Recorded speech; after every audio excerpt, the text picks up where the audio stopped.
ताज्या बातम्यांसाठी महानकरेला सबस्क्राइब करा आणि बेल आयकॉनला क्लिक करा। माजी खासदार राजू शेट्टी यांच्या प्रयत्नातून दत्तवाडच्या विकास कामाला गती। शिरोळ तालुक्याच्या सर्वांगीण विकासासाठी प्रयत्नशील असलेले व अनेक चळवळीतून शेतकऱ्यांच्या प्रश्नांना न्याय मिळवून देणारे माजी खासदार राजू शेट्टी यांनी लोकप्रतिनिधींच्या मागणीतून काँक्रिटीकरण रस्त्याच्या विकास कामासाठी 42 लाखाचा निधी मंजूर केला होता।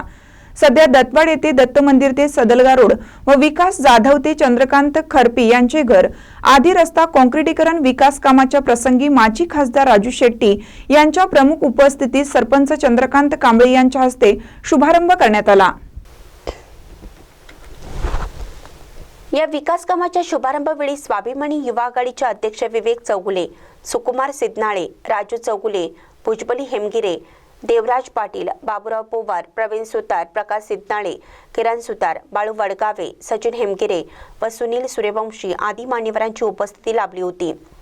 या विकास कामाच्या निधी मंजुरातून नाभिराज घर ते दत्त मंदिर रस्ता काँक्रिटीकरण, विवेक पाटील घर ते चंद्रकांत धोत्रे घर काँक्रिटीकरण रस्ता, वेरगोंडा पाटीलवाडा ते धनपाल सिद्धनाळे किरण व अशोक हेब्बाळे दुकान ते बाळासू मगदूम काँक्रिटीकरण रस्ता अशा विविध रस्त्याच्या विकासासाठी माजी खासदार राजू शेट्टी यांच्या प्रयत्नातून 42 लाखाच्या निधीतून विकास कामाला गती प्राप्त झाल्याने माजी खासदार राजू शेट्टी यांनी दिलेला शब्द पाळल्याने नागरिकातून समाधान व्यक्त केलं जात आहे।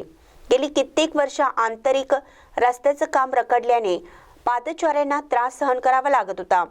आज त्या विकास कामाला सुवर्ण दिवस नागरिकांना लाभले व आंतरिक रस्त्याच्या कामाला गती मिळाली।